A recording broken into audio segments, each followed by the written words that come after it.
How you doing? This is Coach DiCarlo. Today I want to talk about a subject that's kind of been presented to me a number of times, and a number of people have asked the question in various ways. And it's about becoming a money magnet using the techniques of Neville. There's basically three ways that we manifest money. The first way we can manifest money, and this is the probably the most difficult, but many of us have been able to do it, but not consistently. And that's the manifesting out of thin air. Sometimes people will go into a state akin to sleep and they'll visualize money and money will come to them in various ways. But like I said, that way is not really sustainable. Another way of manifesting money is somebody gift the money to us. Somebody that we know may gift the money to us. So because they've gifted that money to us, then of course we have the money. And sometimes the gift could be simply by us asking somebody that has money, and of course they give us money. The third way of creating money is us earning money, manifesting money by skill sets and talents and things that we know. And that's the way that tends to be most sustainable because, like I said, in manifesting it out of thin air, just waiting on the universe to bring you a certain amount of money or somebody gifting you that money, you tend to find yourself in a welfare system. You are dependent upon sources outside of yourself to manifest money. Now, I'm not saying that that's wrong, but like I said, in both cases, it's harder to sustain because you're waiting on someone else to give you the resources that you desire or that you need. Now, when you begin earning money, there's many, many different ways, of course, that we can earn money. So we'll talk about earning money. But the whole point is just being mindful as a creator that, again, you can manifest money out of thin air. People can give you money, or you can earn money. Now, how do we earn money? There's three ways that we tend to earn money: services, products, or knowledge. So either we provide a service, some of us can be therapists, some of us can be chiropractors, some of us can be doctors, lawyers, engineers. These are services that we provide. Products can be things like clothing lines and groceries and things like that. So physical, tangible products is what we can offer. And the other format is knowledge. So some of us learn a specialized knowledge and we begin selling that knowledge. So again, we can create money by three ways: service, knowledge, products.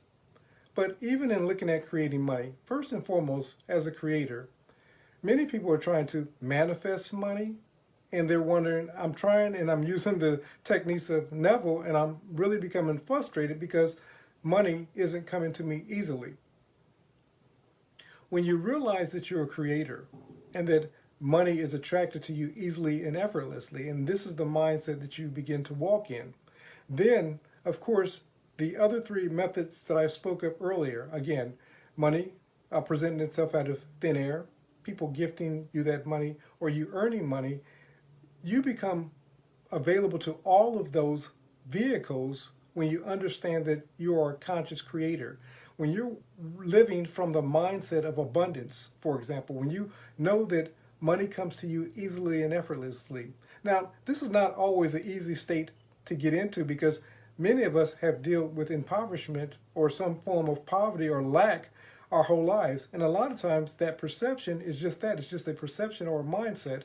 And when we shift that mindset, then of course we open ourselves up to abundance. So as a creator, first and foremost, if you're looking at manifesting more money, you have to get into the state of abundance because it's possible that you can do the work and let's say you hit a lottery and you come into all this money at one time, but you're still operating from the mindset of lack, loss, and limitation. In a very short period of time, it may be just a few years, something that should last you your whole life, you're going to go through it because you don't have a wealth consciousness. Now, the person that hits the lottery, she that has a wealth consciousness, they're going to see about how they can multiply that money. A person that's operating from a poverty mindset, what they're going to do is see how they can spend the money and how quickly they can spend the money. But they're not going to see about making a return on the money that they have, allowing the money to work from them. And again, what we're talking is just simply two different mindsets. So it's often been said that if the wealth of the world was distributed throughout the world to every living person evenly, in a very short period of time, those who started off broke will end up broke. Those who started off with a level of wealth will be wealthy again. So what's the difference? The difference is mindset. If you can't make the shift from your current perception to a higher perception of abundance, for example, then no matter how much money you get, whether it comes to you by way of, as it were, we say out of thin air, out of nowhere, or just miraculous, or somebody giving it to you, or you're earning it, you're going to always find a way, if you're not operating from an abundance mindset, of how to spend, lose, be embezzled from, somebody taking it, fraudulent, if you're not operating from a place of abundance. Now, many of you say, well, Coach, how do I get into a place of abundance? You start first and foremost of practicing an attitude of gratitude. Now, and I know that some of you have heard that before, and it sounds super simple and so forth. And you say, well, I try to be thankful, but, I can't not ignore, my current state of reality. Your current state of reality is really only the byproduct of previous thoughts brought to the future. So as you continue to think the way that you thought, then you can only bring about the same lifestyle. When you start operating from a place of abundance, no matter where you're at, what's going to happen is you're going to start noticing things around you to be grateful for. What it's going to do is open up doors of opportunities. Sometimes it's just a mindset, a shift in consciousness that you're going to start seeing wealth ideas. You're going to start seeing opportunities where you can create wealth, that wealth comes to you easily and effortlessly out of thin air, that people give you money, that money is just going to be found on the street. Every opportunity for wealth is going to be presented to you. So you're not going to be tied to just one avenue of abundance.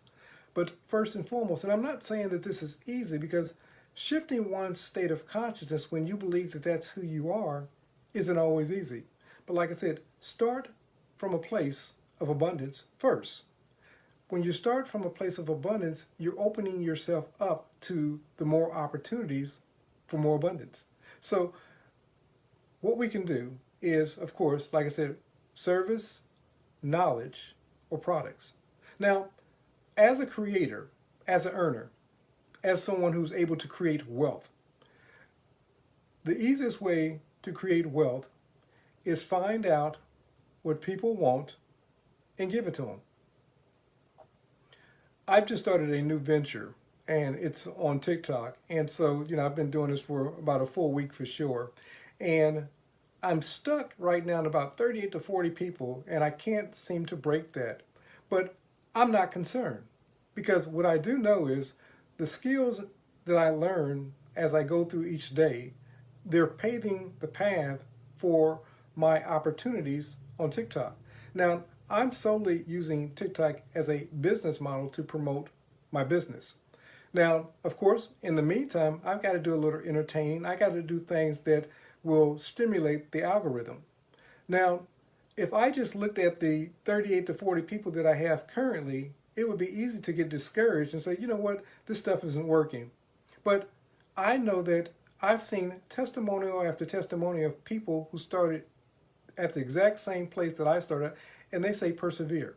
So my thing is, I'm going to persevere until I get the 1,000+ followers, because I know that I'm in the business of life change. I know that I have some things to offer that community, like this community, and also like the YouTube community, that's going to be beneficial.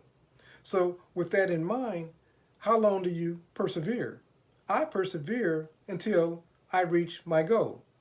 And likewise with you creators, if it's truly a noteworthy goal, you don't persevere until things get hard or it seemingly is not working for you.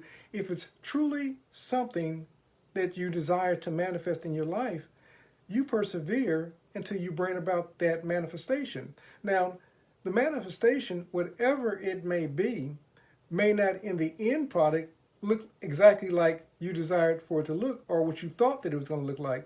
A lot of times, ego has its picture of how things are to work out, but the spirit also has his image, picture of how things are going to work out. And what we know with spirit is that all things work together for our good, even when the perception says otherwise. So what I'm challenging you to do, whatever that dream is, persevere until you bring about that dream. So if it's a loving relationship, if it's better health, if it's more money, you persevere until you bring it about. And it can't be optional. You can't say, well, coach, I tried this for, if it's something that you really want, don't say I tried this for, or you tried until. And like I say, when I say until either you bring about the thing that you desire or till your desire changes. Or sometimes life will present to you a better opportunity. Now you say, well, coach, how do I know that the life is presenting to me a better opportunity? Sometimes what you seemingly were going after, the door may seem to have been closed. But when life closes one perceived door, another door of opportunity of greater value tends to be opened up to you if you're open to it. Don't get stuck, like I said, in ego mode, in the ego trap, saying that it has to be solely like this and miss the opportunity. If abundance is what you want, then create abundance. Find out how you can serve your communities, the world around you, and then begin doing that thing again until you bring about the abundance that you seek or till your desire changes to something bigger, better, more.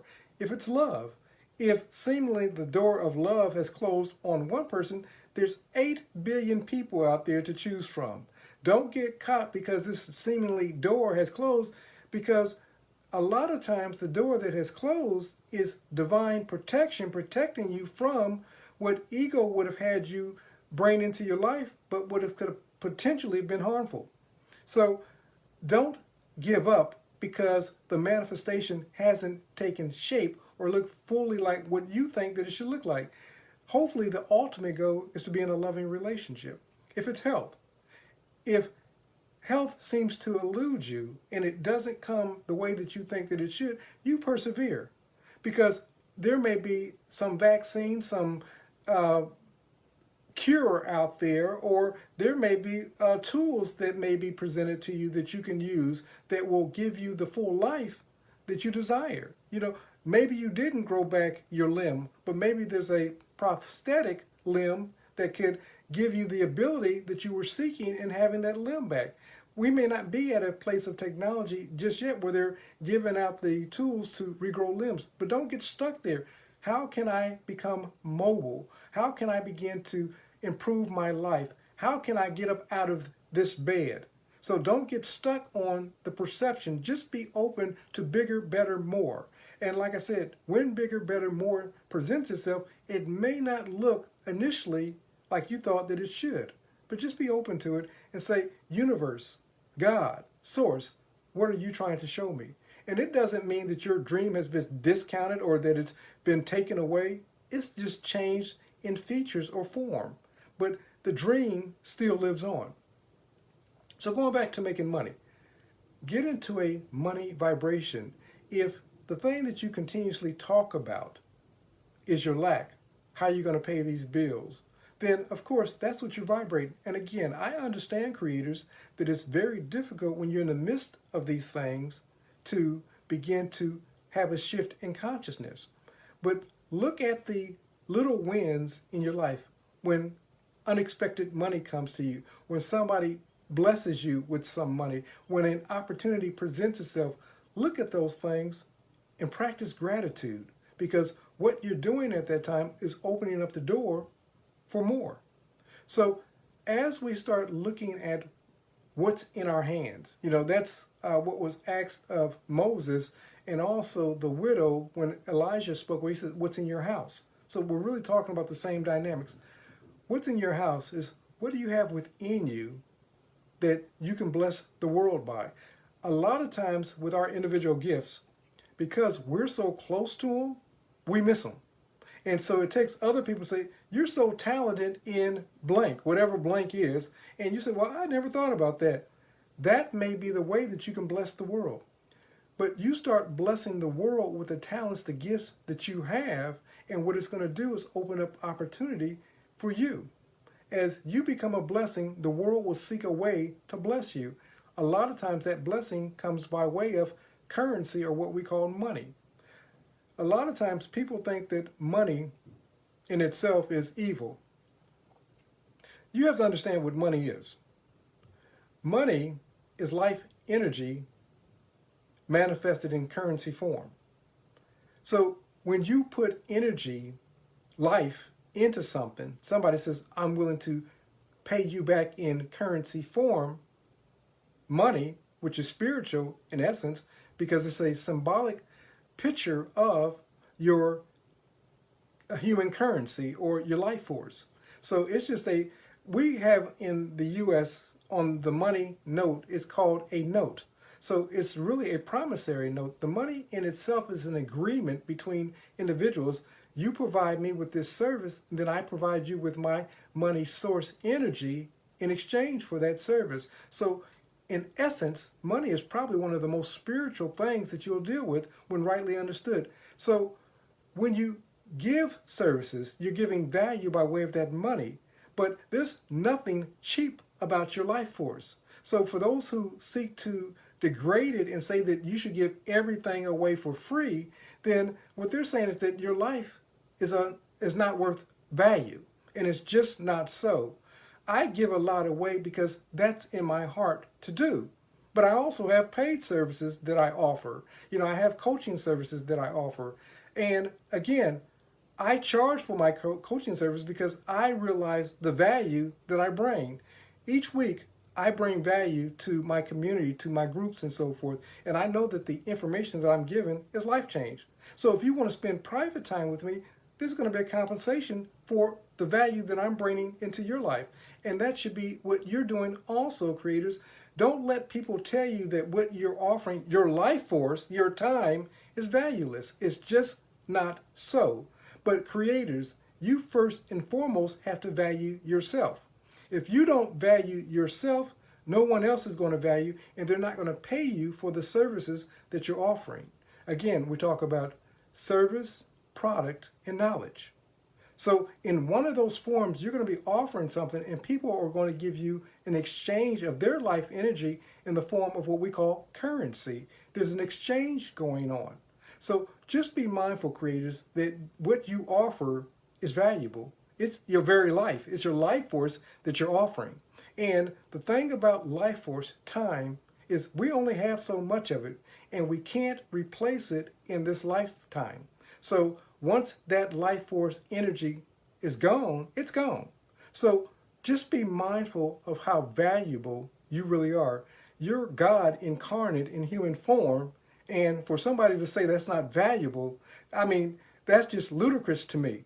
But it must become ludicrous to you, and you must see your value as a creator.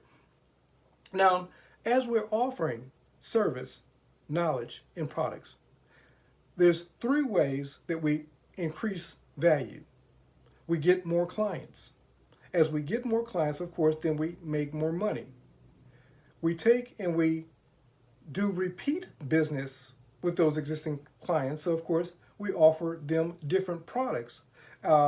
They benefited from one product, we offer them another product. But there's another way that we also increase value, and that's increasing the amount of the product that we're selling. So we do it by clients, we offer clients more products, or we increase the value of the services that we offer.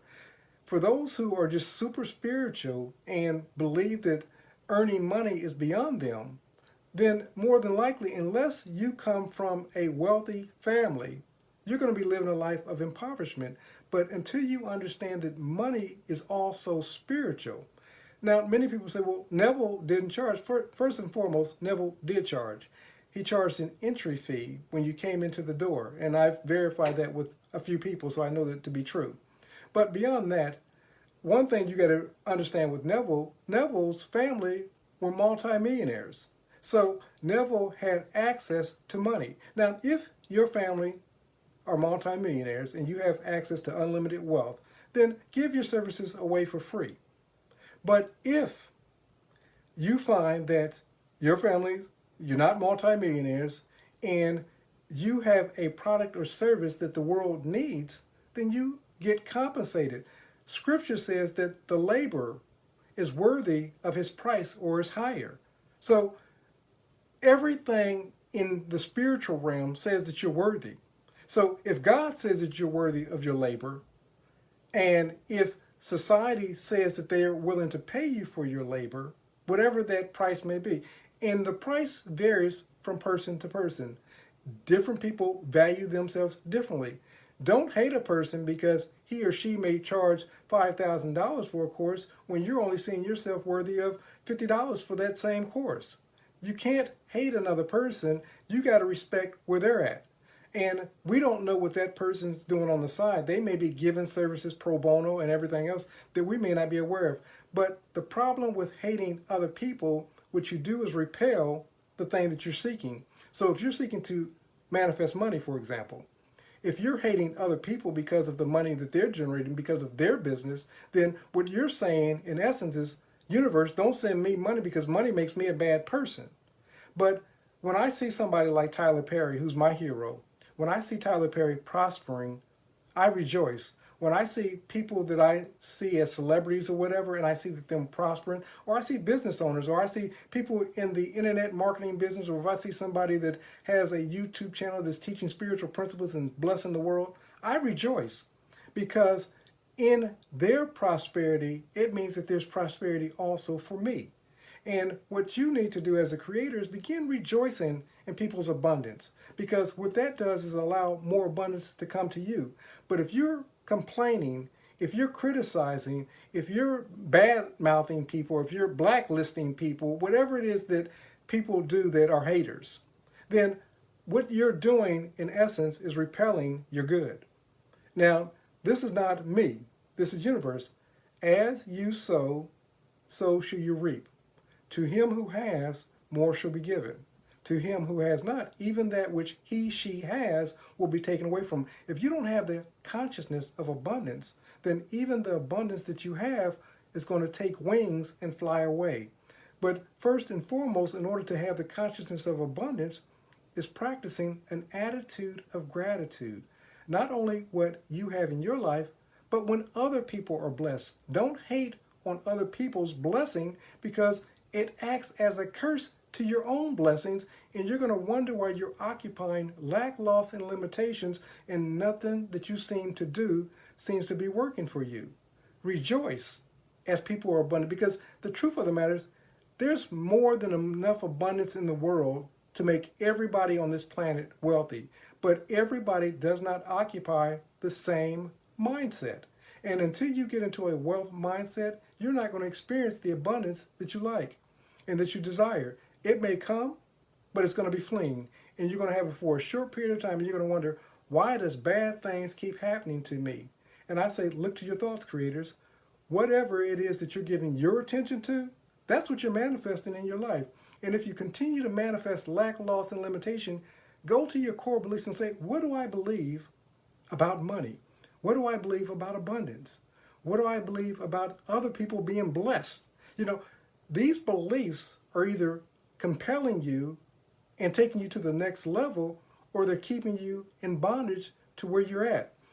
Spirit says, if I be lifted up in consciousness, I draw all manifestations unto myself. When you're lifted up in your own consciousness, you can't help but be abundant. But you start with an attitude of gratitude for yourself as well as others. And just give thanks to the Creator.